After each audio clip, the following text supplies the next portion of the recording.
Now, the latest news on the CCHL states that they are still sticking to their October 1st puck drop of the beginning of the new season, but the Lumber Kings are back in action a little earlier as training camps have begun to take a look at what kind of roster will make up the Pembroke Lumber Kings for the 2020-21 season. We caught up with Alex Armstrong, head coach of the Lumber Kings, to find out how COVID-19 has affected training camps and how they're getting through. And also, he says, players and coaches are just ready to hit the ice for some competitive action, even if they have to keep it inside of the county of Renfrew. Like I said, when they got here, they all got tested for COVID. They basically leave the rink, go back to their hotel room or go back to their billets, and basically it's do the same thing all over again. And I know it's tough on the guys, even to go to a sports store to get their skate sharpened. I kindly asked if they could ask a billet brother or people they've been staying with if they could do that for them, or leave their skates here. We'll bring them down to the rink and we'll sharpen them ourselves and bring them back the next day.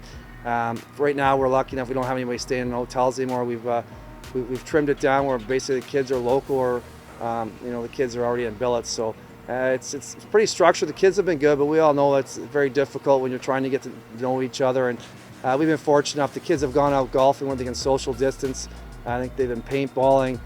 We've had some outdoor activities for them too. So just during those time frames, that's where they've basically got to know each other. And I guess being on the ice with each other is probably the best time to get to know each other. And so we're not in a normal training camp here, so we're doing the best we can, but it seems like they're starting to get to know each other day by day here.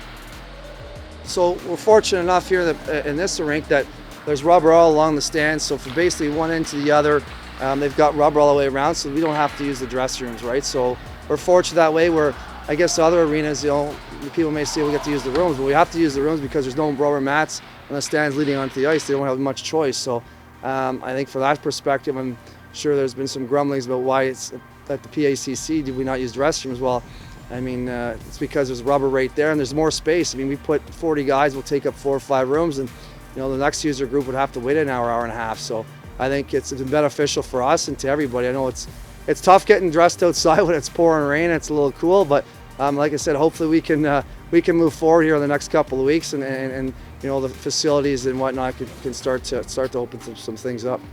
The regular training camp elements, such as critiquing a player's performance or bringing them in to learn a little bit more about them and their play style, has changed a little bit since COVID has taken over, but they're working through it.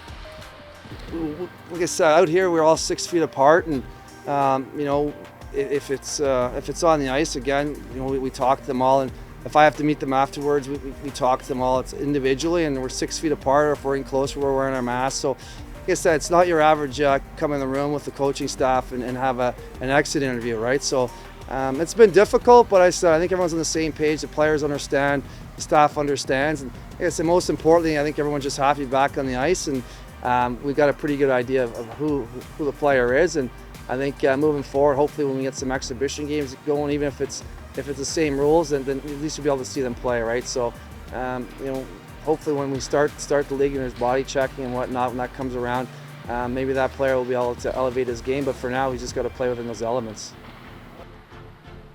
A lot of the hockey players who have 1 year left or are just beginning are itching to get back onto the ice for some competitive hockey, since a lot of them got pulled out of the game just at the most important time during playoffs.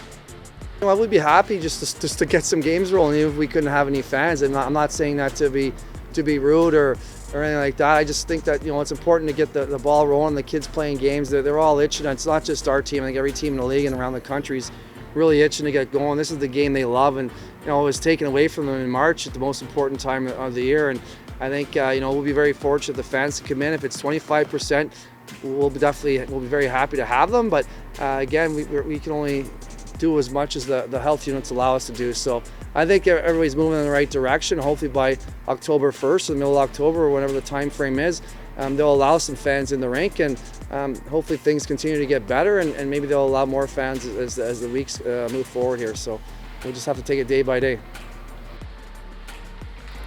Alex says he believes that the league has been doing very well in helping to coordinate to get the league back up and running for a potential start at the beginning of October.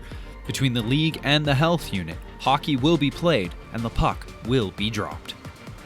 I think first and foremost, I think the league, Kevin, and the health units, and HEO and Dr. Goulet have done an outstanding job. They've really moved things forward here, and every time we have an email or we have a meeting, it seems like we're moving forward in the right direction. So like I said, hopefully within the next week or two we can play some exhibition games, even if it's within our bubble. Renfrew's right down the road and we have to play them 4 or 5 times.